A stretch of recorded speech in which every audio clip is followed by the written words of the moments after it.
Welcome back, guys. In this video, I'm going to be looking at Dawah and how bad Dawah is. As I'm sure many of you know, Dawah for a long time now has been in retreat, particularly when it comes to the idea of the scientific miracles. Thanks to that now infamous video from Ali Dawah, where he openly said that the scientific miracles was debunked, it was garbage, it was complete useless, you shouldn't use it, it's all just a load of nonsense.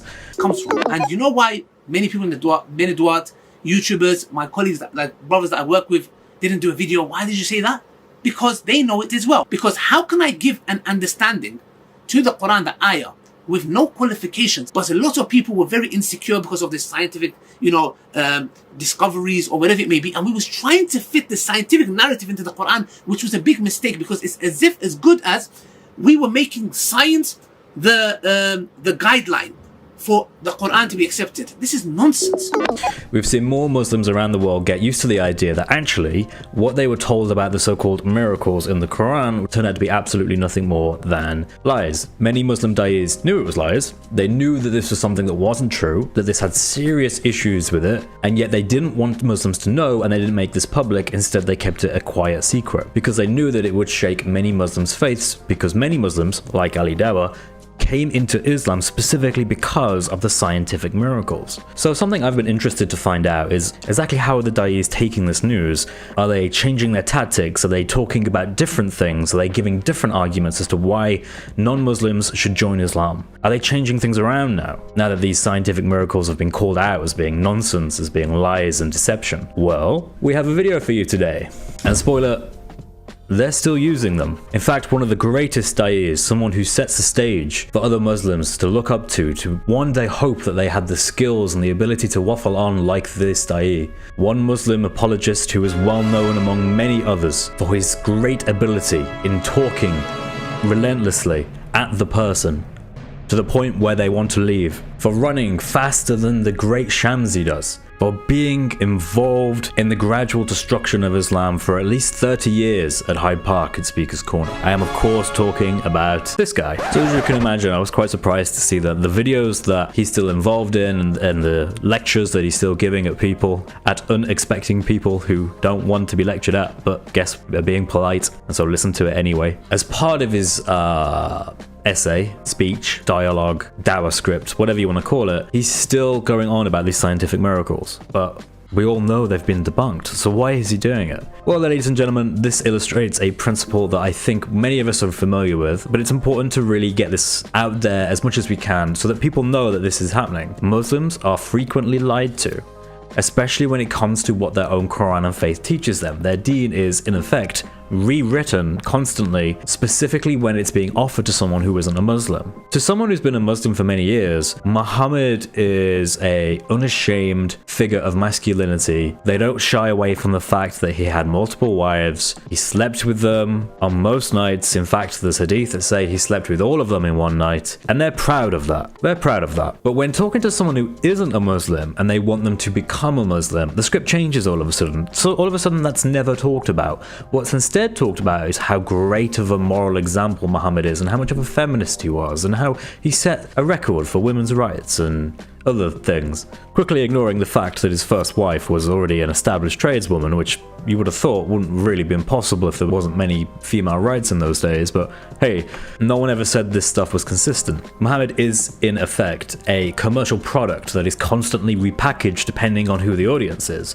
If the audience changes from primarily men to primarily women, all of a sudden Muhammad takes on these feminist tones. If he then goes back to being predominantly male audience, then all of a sudden Muhammad is this great warlord who conquered everything, slept with as many women as he wanted, had some very young wives, very, very young wives, and had as many as he wanted, and he had all these slaves, and look how amazing he was at taking all these things, and he took all the booty in more ways than one. If they're talking to a scientifically minded audience, then Muhammad was the greatest scientist since Isaac Newton. If they're talking to someone who values animal rights, then funny enough, Muhammad turns into a person that values animal rights. Isn't that a coincidence? If you're talking to an audience primarily of elderly people, then Muhammad is a great example for elderly people. If you're talking to a young audience, and he's a great example for young audience.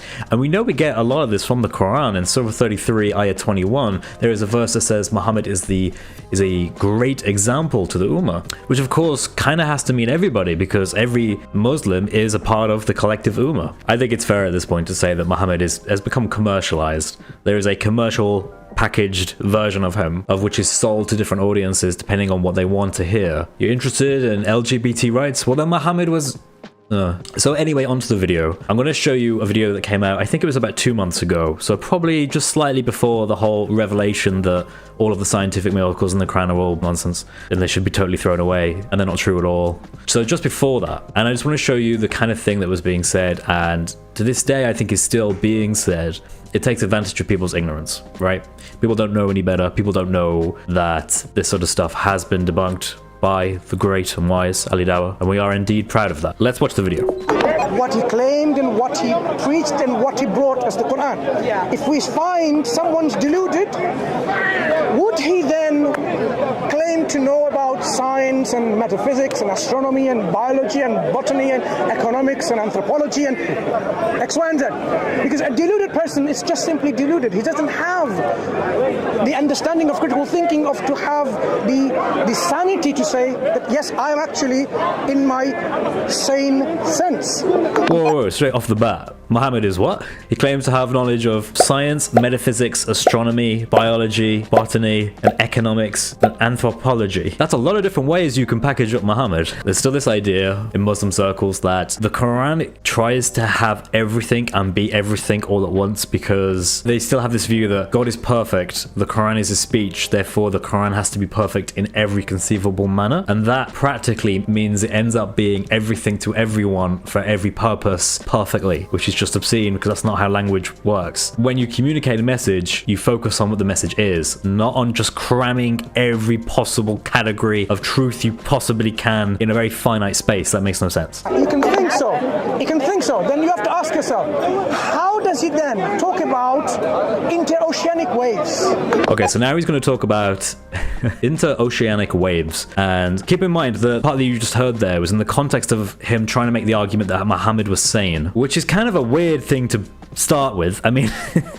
Usually when I make an argument that someone knows what they're talking about, I don't have to start with the premise that they're actually sane. I kind of assume that that's the case beforehand. Keep in mind that this person that he's having a dialogue with isn't making an argument that Muhammad is insane. Rather, she's making the argument, just plain and simple, that he got things wrong. There is a world of difference between arguing someone was incorrect and in error about what they taught and being clinically insane. But for some reason, they like to frame it as, oh, it's always a talk about sanity, because for them, they want to pigeonhole into this idea that either Muhammad was insane or he was a prophet, and there can't be anything else, which is a really weird dichotomy to try and force the conversation into, but they don't really have much choice here, like, let's be honest.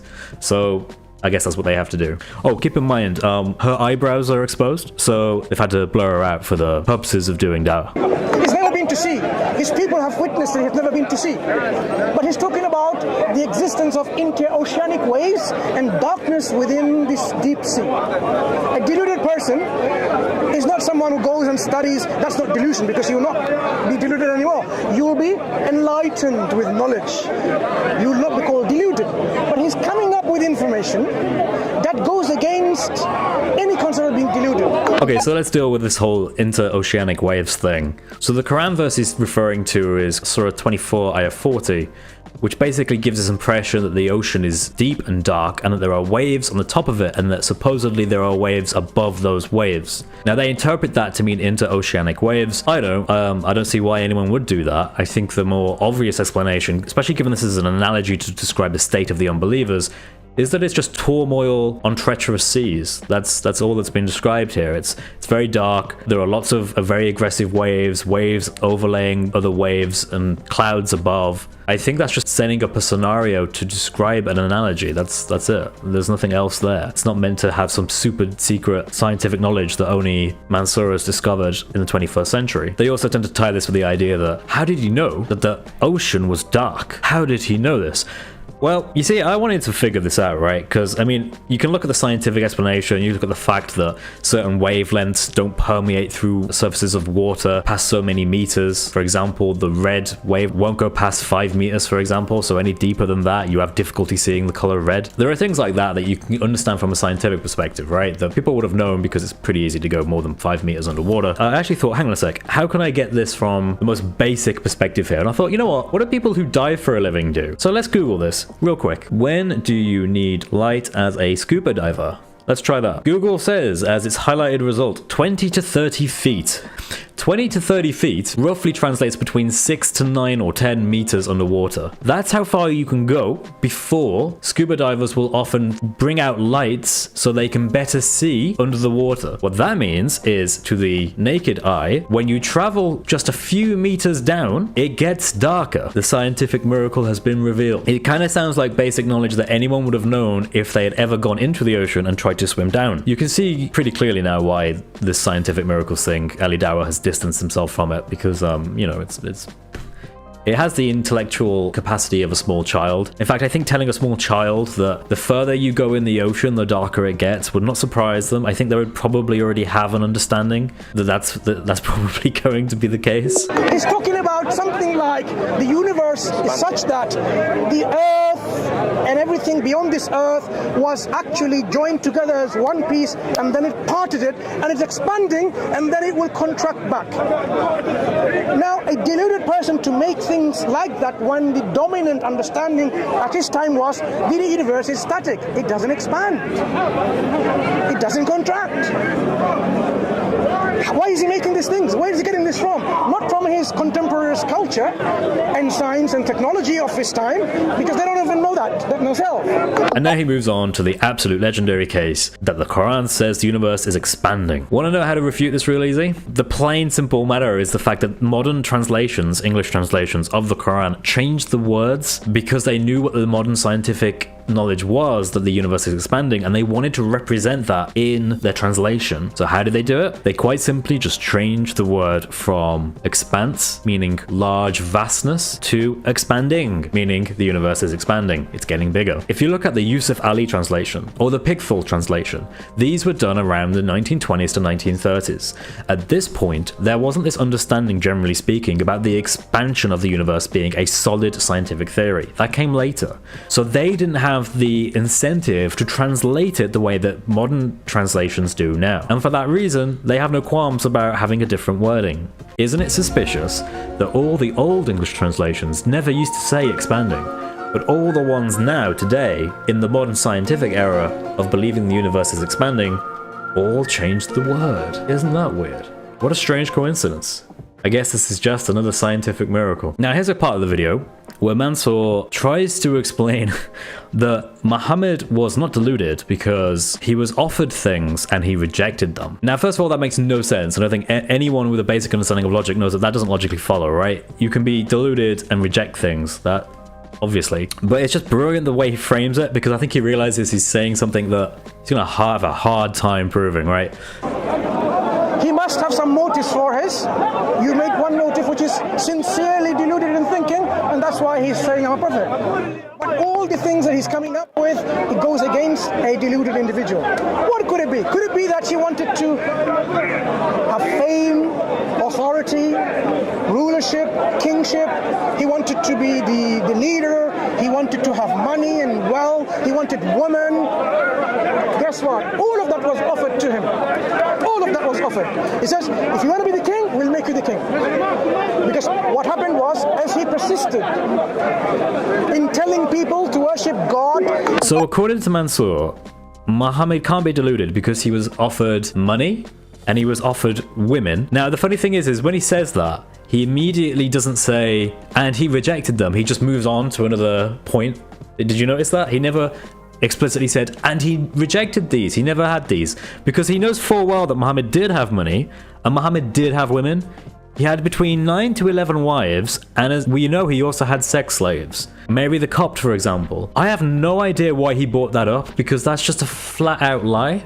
He just looked at this woman straight in the eyes and said, Muhammad turned down money and women. He never had money and women. They tried to give him money and women, but he just never accepted it. Yes, Muhammad was well known for his chaste life. Why do Muslims continue to let this guy get away with just lying to people? Wouldn't you prefer your da'is to be honest and, you know, not lie all the time? I mean, there are so many other things that you could say that are like 1,000 times better than what this guy is just coming out with. But apparently lies is how dawah is done these days. Contrast this with the Christian position. Jesus actually was offered kingship, but his kingdom was not of this world. Jesus rejected the pleasures of this life and lived a sinless life, an actual one. According to Islam, Jesus is indeed sinless. It raises him above Muhammad. He was the Jewish Messiah for whom they had been waiting for hundreds and hundreds of years. He actually gave himself up willingly because he would rather die for the world than be made into a king and to live a kingly life. Muhammad lived like a king. More wives than you can shake a stick at, more sex slaves than you can shake a stick at. He owned multiple houses of which he gave to his wife. The guy was by no means financially desolate. Christ, on the other hand, lived a very modest life, didn't own many houses. He humbled himself and came as a servant. The greatest man, who was not merely just a man, came down to serve humanity, even when humanity didn't deserve his time and his effort and his love. And he asked for nothing in return but to accept what he is doing willingly, and in accordance with the will of the Father. This is why Christianity will always be superior compared to Islam, because Jesus as a person is morally superior in every single way, especially when contrasted with Muhammad, according to Islam's own sources. God bless you all. Have a great day.